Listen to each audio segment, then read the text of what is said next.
ప్రియమైన వారలారా, లెంటు అనేది కేవలం ఉపవాసం కాదు, కేవలం కొన్ని ఆచారాలు కాదు. ఇది మేల్కొలుపు కాలం. ఈ మేల్కొలుపు స్వరంగా దేవుడు ఒక స్త్రీని లేపాడు.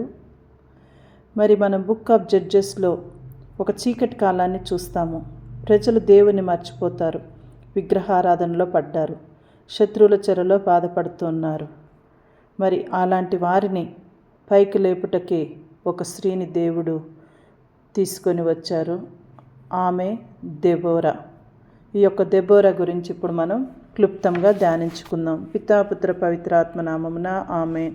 ప్రియ సహోదరులారా, తపస్కాల 15వ రోజుకు మిమ్మల్ని అందరినీ కూడా ఆహ్వానిస్తూ, మరి ఈరోజు ఇజ్రాయేలు కథ కాదు, ఇది మన కథ.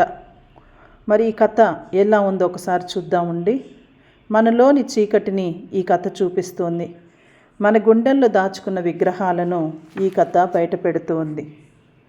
మరి తాటి చెట్టు కింద ఒక ప్రవక్త. దెబోరా తాటి చెట్టు క్రింద కూర్చొని ప్రజలకు న్యాయం చెప్పేది.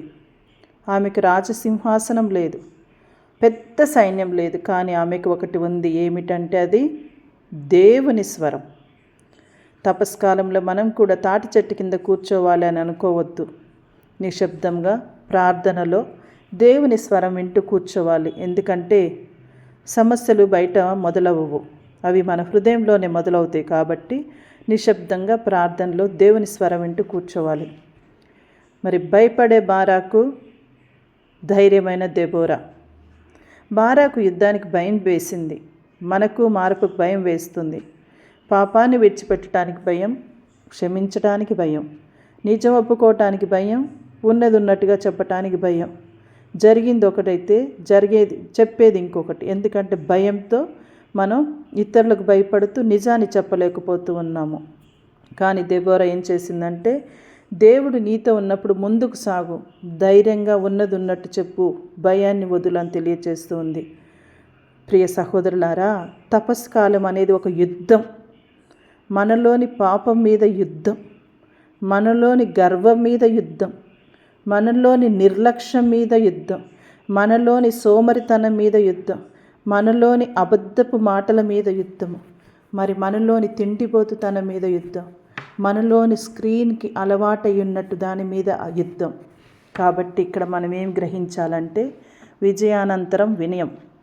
యుద్ధం గెలిచిన తర్వాత దెబోరా ఏం చేసింది? ఆమె తనకే కీర్తికి తీసుకోలేదు, ఆమె ఒక స్తోత్ర గీతం పాడింది. విజయం తర్వాత వినయం. మరి ఇది తపస్కాలంలో మనకు కూడా అది ఫలితంగా కావాలి. ఉపవాసం చేసి గర్వపడకూడదు, ప్రార్థన చేసి పొగుడుకోకూడదు, దానం చేసి డప్పులు కొట్టి ప్రకటించుకోవద్దు. నువ్వు ఉపవాసం చేసినా, ప్రార్థన చేసినా, దాన ధర్మాలు చేసినా నీకు నీ దేవుడికే తెలియాలి. మరి మనం కూడా దెబోరా లాగా దేవునికి మహిమను తీసుకొని రావాలి. మరి పాత నిబంధనలో దెబోరా ప్రజలను శత్రువుల చెర నుండి విడిపించింది. నూతన నిబంధనలో క్రీస్తు ప్రభు మనల్ని పాపం నుండి విడిపించారు. మరి దెబోరా ఒక దేశాన్ని రక్షించింది. కానీ మన ప్రభువు యేసయ్య సిలువపై మరణిస్తూ ప్రపంచాన్ని రక్షించాడు. కావున ప్రియ సహోదరులారా, ఇంకా మనం కొంచెం లోతుగా ధ్యానించినట్లయితే బైబిల్లో మహిళలు కృపా, ధైర్యం, విమోచన గురించి. బైబిల్ అనేది కేవలం పురుషుల కథ కాదు. అబ్రహాము, ఇస్సాకు, మోషే, యెహోషువ, మరి వీళ్ళ కథలే కాదు, అది దేవుని కృపతో మారిపోయిన మహిళల కథ కూడా. తపస్కాలంలో మనం పశ్చాత్తాపం, మార్పు, విమోచన గురించి ఆలోచిస్తున్నప్పుడు బైబిల్లోని మహిళలు మనకు అద్దం లాంటి వారు. మరి హవ్వ, సారా, దెబోరా, ఎస్తేరు, రూతు, ఇలాంటి వారందరినీ కూడా మనం చూస్తూ ఉన్నాం కదా. మరి హవ్వ పతనం నుండి వాగ్దానం వరకు ఎలా వెళ్ళిందో చూద్దాం. బుక్ ఆఫ్ జెనసిస్లో హవ్వ పాపంలో పడింది. ఆమె తప్పిదం మానవ జాతికి బాధ తెచ్చింది. కానీ దేవుడు వెంటనే ఒక వాగ్దానం ఇచ్చాడు, స్త్రీ సంతానం ద్వారా రక్షణ వస్తుంది అని. మరి తపస్కాలం మన గుర్తు చేస్తుంది, పతనం జరిగిన చోటే విమోచన విత్తనం నాటబడుతూ ఉంది. దెబోరా చీకటిలో ధైర్యం. బుక్ ఆఫ్ జడ్జెస్లో దెబోరా లేచింది. ప్రజలు పాపంలో ఉన్నప్పుడు దేవుడు ఒక స్త్రీని లేపాడు. మరి తపస్కాలం మనలోని నిర్లక్ష్యాన్ని ప్రశ్నిస్తుంది. నీవు దేవుని స్వరం వినడానికి సిద్ధంగా ఉన్నావా లేదా అని. మరి ఇక్కడ రూతు నిబంధత మరియు విశ్వాసం. బుక్ ఆఫ్ రూత్లో రూతు తన అత్త నయోమిని వదిలిపెట్టలేదు. ఆమె మాటలను నీ దేవుడే నా దేవుడు, నీ వారే నా వారు, నీకున్నదే నాకుంది అని చెప్పేసి ఎంతో చక్కగా అత్తతో పలికింది. మరి మనం కూడా అలాగే దేవుని అంటిపెట్టుకొని జీవించాలి. రూతు తన అత్త అయినటువంటి నయోమితో అంటిపెట్టుకున్నట్లుగా మనం కూడా దేవునితో ఎంత కష్టమైన అంటిపెట్టుకొని జీవించాలి. రాహాబు పాపం నుండి కృప వరకు. బుక్ ఆఫ్ జోషువాలో రాహాబు ఎర్ర దారాన్ని కట్టింది. ఆమె గతం చీకటి, కానీ ఆమె విశ్వాసం వెలుగు. మరి తపస్కాలం మనకు చెబుతుంది, నీ గతం ఎంత పాపమై ఉన్నా దేవుని కృప దానికంటే గొప్పది. మరి నూతన నిబంధనలో మరియమ్మ గారు సంపూర్ణ సమర్పణ. గాస్పుల్ ఆఫ్ లూక్లో మరియ ఇలా చెప్పింది, నీ వాక్య ప్రకారం నాకు జరుగునుగాక. మరి తపస్కాలం మనకు నేర్పేదిదే, సంపూర్ణ సమర్పణ, సిలువ వరకు విధేయత. ఇంకా ప్రియ సహోదరులారా, సిలువ కింద ఎంతమంది మహిళలు నిలిచారు కదా. యేసు శిష్యులు పారిపోయినప్పుడు కూడా మహిళలు సిలువ దగ్గర నిలిచారు. వారిలో మరియ మగ్దలీన కూడా ఉంది. ఆమె కన్నీటితో యేసును వెతికింది. తపస్కాలం మనలను సిలువ దగ్గరకు తీసుకొని వెళుతుంది. అక్కడ మనం నిలబడగలుగుతున్నామా లేదా? మరి హవ్వ బలహీనతలో ఉంది. దెబోరా లాంటి ధైర్యం మనలో ఉండాలి. రూతు లాంటి నిబద్ధత మనలో పెరగాలి. రాహాబు లాంటి విశ్వాసం మనలో ఉండాలి. మరి ఎలాంటి సమర్పణ మన జీవితంలో వెలగాలి. ప్రియ సహోదరులాల, మహిళల విశ్వాస కథలను మన జీవితంగా మార్చే కాలమే ఈ తపస్సు కాలము.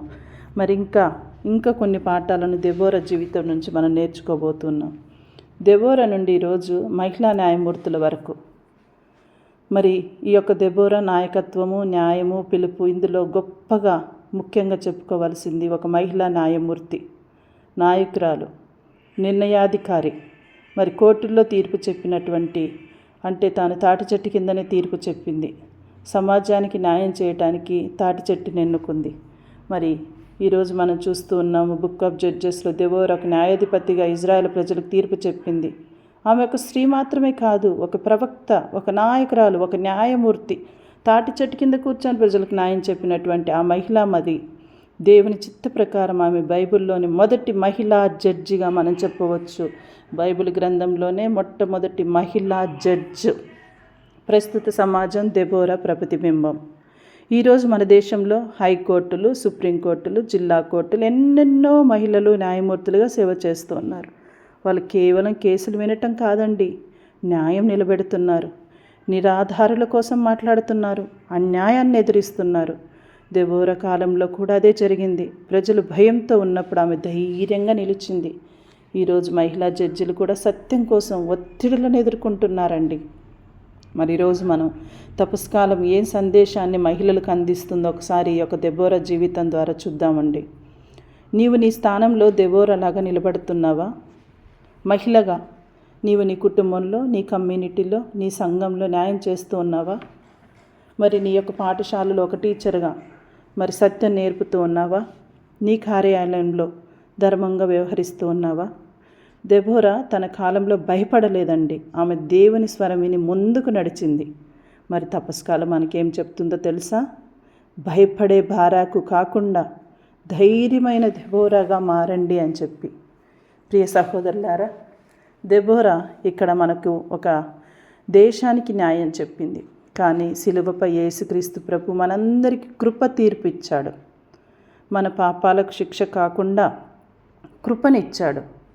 అందుకే తపస్కాలంలో మహిళలుగా, నాయకులుగా, తల్లులుగా, మరి ఉద్యోగులుగా మన జీవితంలో మన బాధ్యతలను ధర్మంగా నిలబెట్టాలి.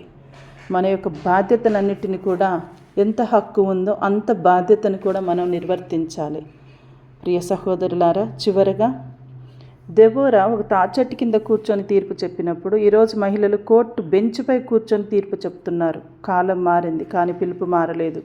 దేవుడు ఇంకా మహిళను లేపుతున్నాడు న్యాయం కోసం, సత్యం కోసం, ధైర్యం కోసం. కావున చిన్న ప్రార్థన చేసుకుందాము. ప్రభువా, దెబోరా లాంటి ధైర్యం ప్రతి మహిళకి ఇవ్వు. న్యాయం చెప్పే హృదయం ఇవ్వు. సత్య నిలబెట్టే శక్తినివ్వు. ఈ తపస్కాలంలో మేమంతా కూడా మా స్థానంలో దెబోరాలమై నిలబడేలా కృపను, అనుగ్రహాన్ని దయచేయమని, ఇంకా ఈ మహిళలు ఎవరెవరైతే ఇంకా అణగారిపోతూ సమాజంలో బాధపడుతూ ఉన్నారో, బయటికి రాలేకపోతున్నారో, వారందరికీ కావలసినటువంటి ధైర్యాన్ని, విశ్వాసాన్ని, నీపై నమ్మకాన్ని దయచేయమని మా నాథుడైన యేసయ్య నామమున అడిగి వేడుకుంటున్నాం తండ్రి. ఆమెన్.